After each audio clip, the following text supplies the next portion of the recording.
I bet you didn't catch the extremely layered meaning behind this specific line on Make Them Remember by Drake on Iceman. The line in question I'm talking about is, if Drake took out the AK, maybe he'd be in jail. Now on surface level, most people would think that just simply means if Drake were to start shooting at people, figuratively or literally, he'd be in jail. But if you take the AK out of the name Drake, you're gonna get a name that spells D-R-E, aka Dre. And today's video is going to be an extremely sad but very necessary video about the skeletons in Dr. Dre's closet that Drake is mentioning in this song. And if it wasn't apparent enough that he was talking about Dr. Dre, he continues the next few lines by saying, just based off the name that it spells, what they say they just smelled, I heard they got special places in hell for people joking about evil when they did it themselves. Now, Drake had alluded at the fact that he was going to be taking some shots at Dr. Dre in his Iceman magazine that came out a few weeks before the Iceman album. This picture of Dr. Dre high-fiving Universal Music Group CEO Lucien Grange on the night of the Grammys where Kendrick Lamar swept up awards for his song Not Like Us, which dissed Drake on top of many other diss tracks that had come out in the weeks prior, was included next to a picture that said, "Remember you are dust," which is a biblical term for the fact that people were created and can return to dust.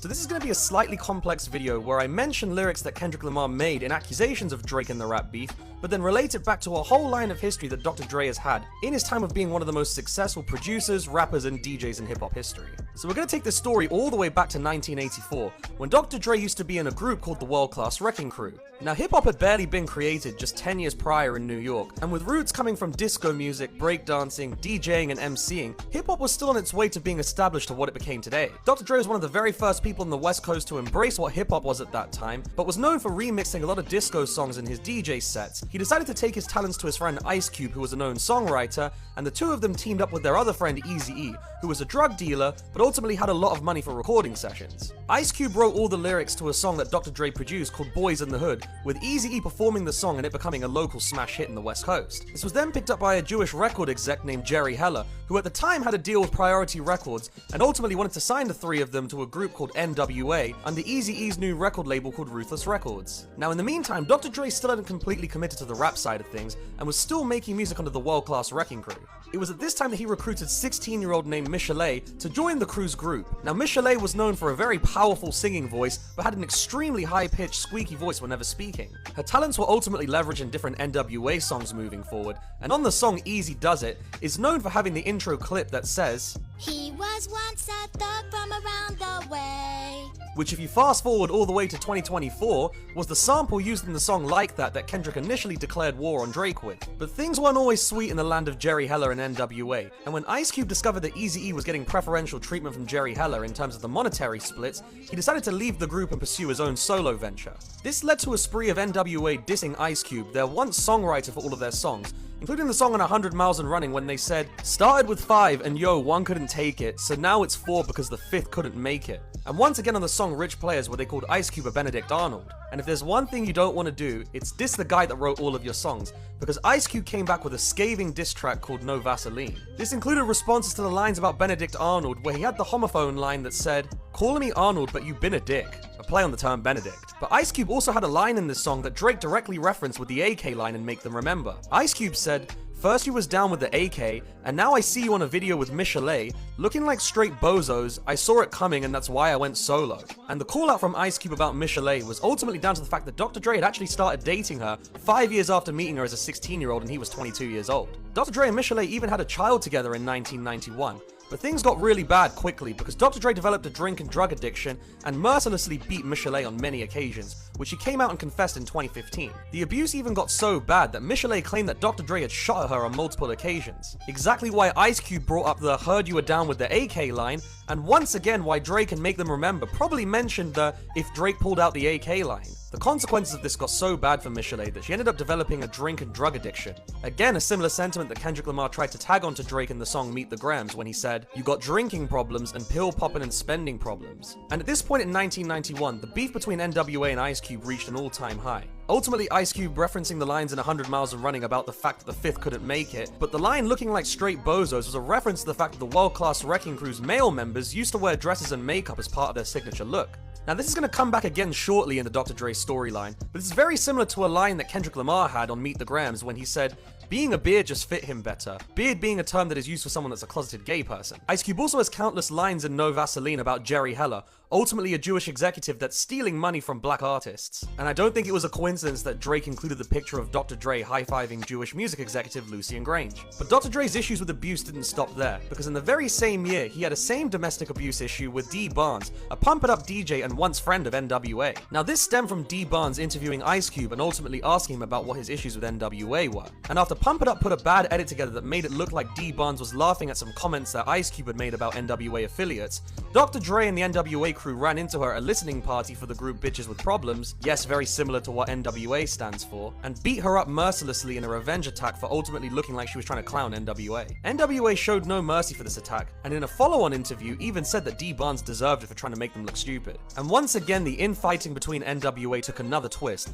as Dr. Dre decided to finally separate from Eazy-E after he had also had enough from Jewish record execs stealing money from the group. Dr. Dre decided to move to Suge Knight's record label called Death Row Records, which happened to be blood affiliated. And when recruiting Crip affiliated Snoop Dogg for his debut album The Chronic under the label, he ended up dissing Jerry Heller and Eazy-E on the intro song called The Chronic. But on the very next song, F with Dre Day, Dr. Dre and Snoop Dogg continued to taunt Eazy-E by saying that they don't want to mess with him. Eazy-E then came out with a very scathing response called Real Mother Effing G's, where one of the points that he made was that because he still owned Dr. Dre's contract, he was making money off of any song that Dr. Dre was dissing him on. And this concept of record contract splits was brought up in the song Push-Ups by Drake when he dissed Kendrick Lamar and said, "Pull your contract out, I want to see the splits." Dr. Dre's world-class Wrecking Crew style was also brought back into question with the lyrics, "Damn, it's a trip how someone could switch so quick, from wearing lipstick to smoking chronic at picnics." Once again, very similar to those lines on Meet the Grams of Kendrick saying that Drake liked being a beard. Now, Dr. Dre definitely suffered some street justice during his time in Death Row Records. He was shot multiple times by an engineer associated with Suge Knight, and ultimately had himself bought out of his contract in 1996, despite leaving his masters with Suge Knight. This led to him moving to a brand new venture under Interscope Records in 1996, where he was given his own record label called Aftermath Records. And one of his very first signees to the label was Eminem, where on his debut album had a song called Guilty Conscience, where the two of them rap back and forth like a devil and an angel, ultimately giving people good and bad advice in situations that they faced. This included Eminem and Dr. Dre joking about the D. Barnes situation that had happened in 1991, where Eminem said, "Do you really want to take advice from somebody who slapped D. Barnes?" Now, Dr. Dre still seemed to see the funny side of his attack on D. Barnes 10 years later, but D. Barnes had mentioned that she suffers chronic migraines even to this day based off of that attack. But Dr. Dre's presence in the music industry only seemed to grow in the early 2000s, as his work with Eminem seemed to flourish, and he ended up signing 50 Cent in the Game under his Aftermath Records label. He was even given a unique deal with Interscope Records under the group Universal Music Group to continue the label's projects while being one of the figureheads at the label. This led to him creating the hot and cold album Detox that never ended up coming out but had plenty of marketing and songs released for it. And in 2005, Dr. Dre brought in an unknown rapper named Drake who was on the show Degrassi to come and write for some songs on this. Ultimately, Dr. Dre didn't like any of the songs that he wrote and gave Drake a $10,000 check and sent him on his way home.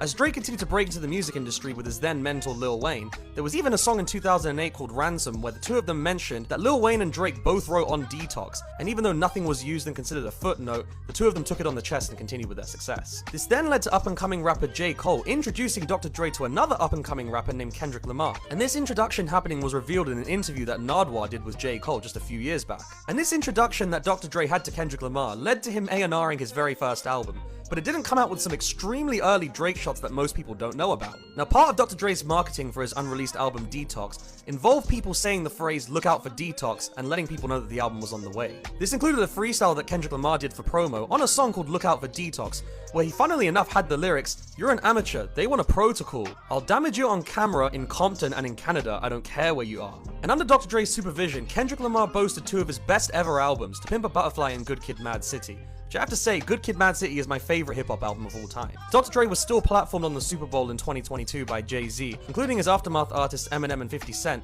which also included a surprise appearance from Kendrick Lamar, probably a foreshadowing for his potential performance that happened in 2025. Now, Kendrick Lamar's Super Bowl was ultimately supposed to be a celebration from the West Coast over the fact that Kendrick Lamar put lots of different claims on Drake in this entire saga. And with Dr. Dre of all people being the person that came out to introduce Not Like Us at the Pop-Out show, and in addition high-fiving Lucien Grange whenever Kendrick Lamar sweeped up the Grammys, it's very clear why Drake had the line on Make Them Remember that said, "There's a special place in hell for people that joke about evil but did it themselves." Now, I do think it's important to remember that a lot of these things did happen in the 80s, 90s, and 2000s. A lot of it was around pimp culture, and there have been apologies that have been addressed since then.